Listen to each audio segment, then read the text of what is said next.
Histórica domada de Miguel Bogiano a Tenenbaum en vivo. El único objetivo del presidente era que el país no estallara, porque si hacemos un poquito de memoria, cuando recibió el poder tenías una inflación del 1% diario, que es 3.700 anual. Y si usás la inflación mayorista, que estaba en 54 mensual, estabas en 17.000 anual. Así que recibiste el país en hiperinflación. Eso es un dato. Ahora, si nosotros no hemos... Perdóname, no es un dato. No es un dato. Bueno, listo. Escucho pero tus datos, entonces no tenemos más nada que conversar, Ernesto. ¿Pero por qué no puedo discutirte? Porque si vos no comprendés esto y no comprendés que se recibió el gobierno en una situación hiperinflacionaria, ¿qué vamos a hablar de las temperaturas ni nada? No hay nada ni que discutir. Perdóname, pero ¿puedo disentir con eso? Miguel, a ver, yo te digo, cuando muchas veces en la historia argentina ha pasado que el sector financiero estaba como muy contento con el país y el sector industrial o el sector productivo estaba en caída. En general, cuando ha pasado esto, hay como editados de distintas épocas, que yo el otro día había un editado de la época de la Plata Dulce, de la película Plata Dulce, donde se veían los mismos argumentos, lo que quiere la gente es la libertad, mientras el sector financiero festejaba con la tablita cambiaria y fenómenos como el carry trade, etcétera, el sector productivo se caía.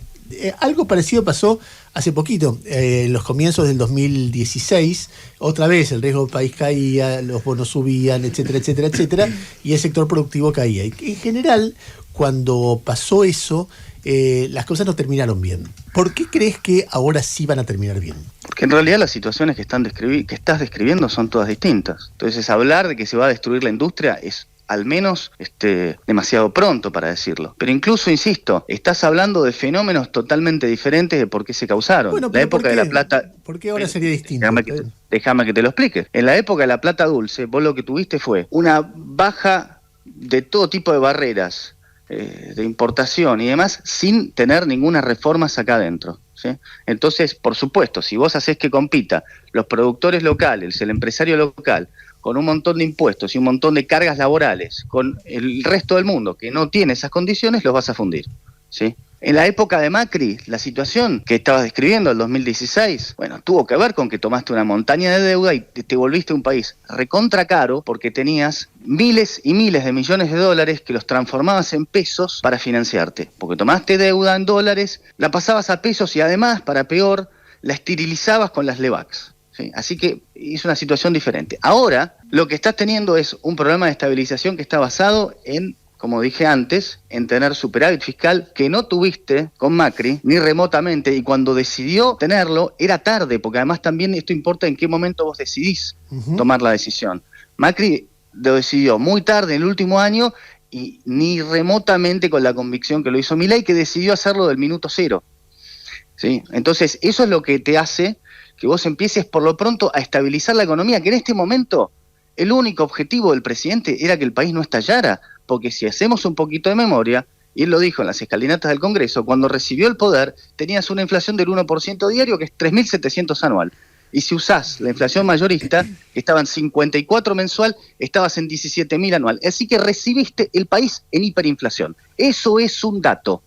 Ahora, si nosotros no hemos... Perdóname, no es un dato. No es un dato. Bueno, listo. Escucho pero tus datos. Entonces no tenemos más nada que conversar, Ernesto. ¿Pero por qué no puedo discutirte? Pero ¿por qué son datos? Porque no estaba 17.000% anual la inflación. La inflación aceleró después de la devaluación del 10 de diciembre. Ya estaba muy alta, no te voy a discutir que el gobierno anterior fue buena. Y la devaluación... Lo que pasa es que si vos no comprendés esto y no comprendés que se recibió el gobierno en una situación hiperinflacionaria, ¿qué vamos a hablar de las temperaturas ni nada? No hay nada ni que discutir. Perdóname, pero ¿puedo disentir con eso? O sea, no se puede disentir acerca de los datos. Los datos no son opinables. Bueno, porque el dato de que estábamos aquí, Ernesto, 17.000% anual, el dato es muy opinable. Yo creo que agarro... No, de ninguna manera, porque cuando vos tenés 54%, esa es la velocidad que estaba corriendo y venía subiendo. Ese es un dato de inflación mayorista del último día de diciembre. Eso no es opinable. Para vos los datos de inflación son opinables. Los datos del INDEC no. Las proyecciones que hacen ustedes sí.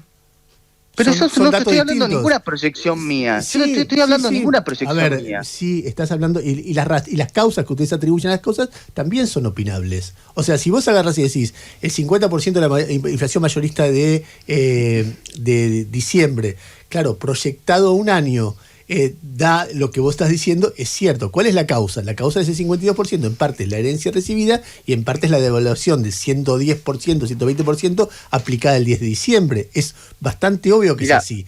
Después, si vos no aplicás una devaluación del 110 por mes, esa inflación mayorista se va achicando porque el efecto de la devaluación se va disipando. Con lo cual, la idea del 17.000% anual da toda la impresión de que sos un experto en política monetaria. No soy un experto, pero soy me querés aleccionar acerca de esto. No, Mira, yo te voy a responder. Olvídate si querés del 54%. Miguel, perdóname, sos un poco autoritario. ¿Por qué no te puedo discutir? No, yo no soy autoritario, pero vos me estás queriendo aleccionar acerca de política monetaria, te estoy aleccionando. De cómo son los números y cómo hay que interpretar los números. Vos discutís los datos. Vos decís discuto tu interpretación no estaba a esa velocidad. No estaba a esa velocidad. Claro que no estaba a esa velocidad. Ah, bueno, está bien. Entonces, no sé cuánto más queremos discutir. Si algo tiene esa velocidad, es porque la devaluación le dio esa velocidad. O sea, no era que evitó una hiperinflación, sino que aceleró la inflación, que ahora por suerte está bajando. O sea, ¿vos creés que Milei... ¿Cuál es tu lectura? Porque es una lectura verdaderamente revolucionaria. ¿Vos creés que Milei vino a amplificar la inflación que teníamos? No, de ninguna manera. De ninguna manera. Yo creo que Milei estableció una estrategia que en gran parte él había criticado durante muchos momentos de su desarrollo hasta que llegó al presidente, que la idea era reordenar los precios relativos y la reordenamiento como paso previo a combatir la inflación, y el reordenamiento de los precios relativos implicó una muy fuerte devaluación que aceleró la inflación. Eso es lo que no digo que buscaba superar la inflación, que luego de eso es como vos decís, bueno, aumenta las tarifas, eso va a subir la inflación. ¿Quiere subir la inflación? No, está reordenando precios relativos. Es un enfoque, pero no me digas que 52% de la inflación mayorista no tiene ningún enfoque.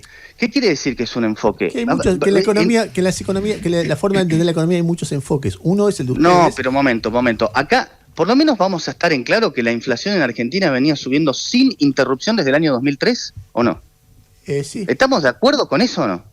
Quizá tuviste una baja en el momento de Macri, pero la inflación en Argentina... Por supuesto que sí, claro que sí. Bueno, entonces lo que tenés que entender también es que toda la trayectoria que tenías, no veo por qué habría de cambiar de rumbo esa trayectoria. Si vos querés sacar el dato de fin de diciembre del 54% mayorista, te queda el del 1% que da 3.700. Da lo mismo, estabas en una situación hiperinflacionaria. Bueno, da lo mismo si estás en una situación hiperinflacionaria. Te lo discutiría, pero me interesa más tu opinión que la discusión en sí misma. Déjame... Lo que pasa es que lo que vos querés discutir es que la velocidad a la cual estaba viajando la inflación, por algún motivo mágico, iba a bajar. Y en realidad jamás fue así. Si hoy hubiera ganado Massa, probablemente estaríamos con un dólar a 2.000 y la inflación que sigue volando. Puede ser. Realmente. Eso puede ser. Bueno. Eso puede ser. Pero déjame preguntarte, porque ganó Milei finalmente. Y entonces vos en un momento dijiste, hablando de Macri, que Macri tuvo la particularidad. La verdad es que me da ganas de que un día vengas acá y charlarlo más extensamente y hablamos una hora, porque me interesa mucho escucharte y también que me escuches, porque es un intercambio. Digamos, vos dijiste, Macri transformó el país en un país recontra caro. Y te voy a contar una anécdota personal que vengo contando, pero podría contarte muchas. En septiembre yo estuve en Londres y me compré una campera en un negocio de marca, un negocio que se llama COS, una super campera muy linda de la cual estoy muy orgulloso, que me salió $160. Y el otro día fui aquí en Mar Azul a Cardón, que es un negocio más o menos de la misma calidad, a preguntar cuánto valía, a ver si me compraba algo, cuánto valían las cosas. Una campera de menor calidad estaba en $450.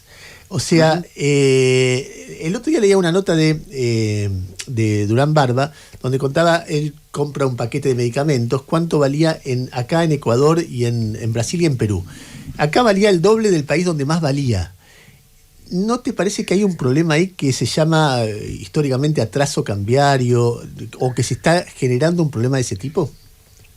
Mira, el atraso cambiario, por supuesto, que hoy no tenés la misma situación que hace 3 meses, porque el dólar está prácticamente igual o bajó y tuviste la inflación que tuviste. Así que sí, has tenido una pérdida de poder adquisitivo del dólar en Argentina, que es lo mismo que vos estás diciendo. Ahora, después ver en casos puntuales, habrá que ver cada uno. Algunos tendrán que ver con barreras de importación, puede ser. No tengo realmente el motivo por el cual esa campera es más cara acá en Argentina. no nos sorprende a nadie que los autos acá en Argentina sean mucho más caros que los autos afuera, y lo han sido toda la vida, en parte porque tienen barreras de importación y tantas otras cosas que han facilitado a muchos empresarios cazar adentro del zoológico. Pero en cualquier caso, cuando nosotros vemos lo que pasó a lo largo de todo el gobierno de Macri, podemos afirmar que la política esta de tomar dólares para financiar el gasto público, que fue esencialmente lo que pasó, primero, no tiene nada que ver con lo que se está haciendo acá. Yo creo que esta dinámica por la cual tuviste de una manera, vamos a decir, violenta, una pérdida del poder adquisitivo del dólar, no tiene por qué mantenerse, porque en el momento en el que el gobierno pueda levantar el cepo, que creo que es un objetivo, que no hay fecha cierta, pero cuando se pueda hacer, probablemente esa situación vuelva a algo un poco más razonable, porque vas a probablemente dejar flotar al tipo de cambio de manera libre, algo que en el gobierno de Macri, si bien la flotación era libre, vos tenías, insisto, un vendedor constante de dólares que era el Banco Central por todos los dólares que tomaba prestados el Tesoro. Entonces tenías artificialmente alguien que estaba comprando pesos sin parar y era el propio gobierno con los dólares que tomaba afuera. Entonces eso te ponía en una situación estructural de tipo de cambio atrasado. Acá no tenés algo de eso. Y por más que hoy a mí me da miedo, ¿sabes qué me da miedo? Que, insisto, vos por ahí escuchás y realmente no es el objetivo, que yo cuando estoy diciendo esto estoy evaluando el gobierno de Milei. Y yo arranqué diciendo, es un trabajo muy difícil ordenar la economía de Argentina. Realmente no lo estoy evaluando, pero me estoy planteando preguntas hacia el futuro en base a mi experiencia, que por cierto puede ser muy limitada, pero es la experiencia que tengo. Entonces, cuando yo veo que los precios suben 10%, 12%, etcétera, y el dólar está parado, veo algo que vi muchas veces, que es que todo lo que se produce afuera se transforma en barato y todo lo que se produce adentro se transforma en caro. Para tratar de paliar eso, uno puede de repente abrir levantar aranceles para que la industria local compita con lo que uno importa, pero incluso para consumir lo importado tenés que tener dólares, y no es que en este momento estén entrando dólares como en la década del 90, por ejemplo. Y además, a la larga, eso hace un país que produce menos, que exporta menos o que importa mucho más, tenés que generar un problema también de divisas, etcétera. Yo lo he visto muchas veces eso en la Argentina. Entonces, por más que se pueda mantener el dólar porque entran dólares, etcétera, el retraso cambiario a medida que un gobierno, ponerle que el éxito del gobierno sea 3% de inflación mensual, sigue habiendo retraso cambiario. Entonces termina en un problema serio. Entonces yo lo que digo es el riesgo que yo veo. No estoy diciendo que el gobierno gobierna mal. Bueno, es natural y está bien que marques esta preocupación de decir, escúchame, la película de que estamos teniendo inflación en pesos y que el dólar está planchado, ya la vi y muchas veces ha terminado mal.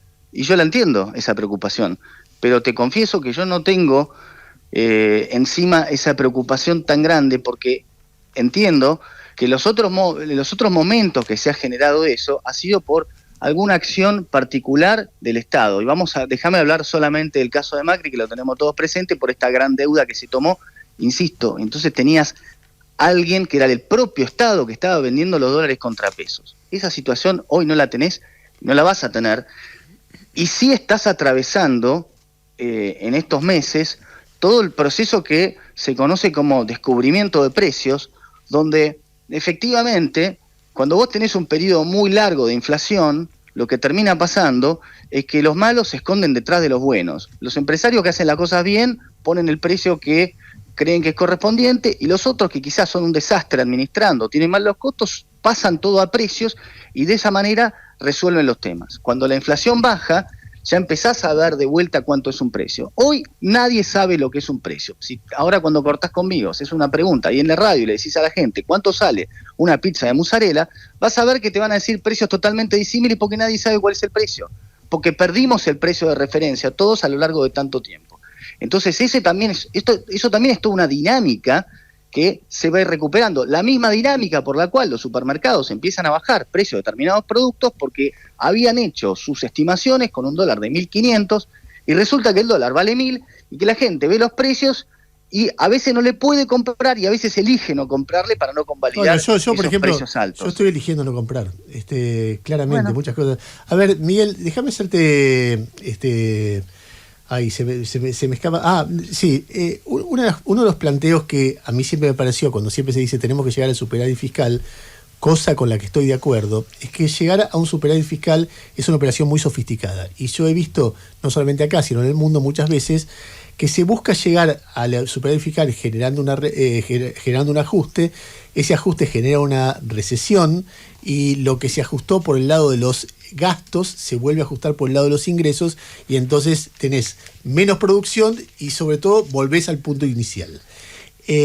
Lo que vimos Sí, pero si te tengo que frenar ahí, esa dinámica que vos estás describiendo con palabras es inexacta, porque si no, si así fuera como vos la describís, no tendría jamás sentido buscar el superávit fiscal.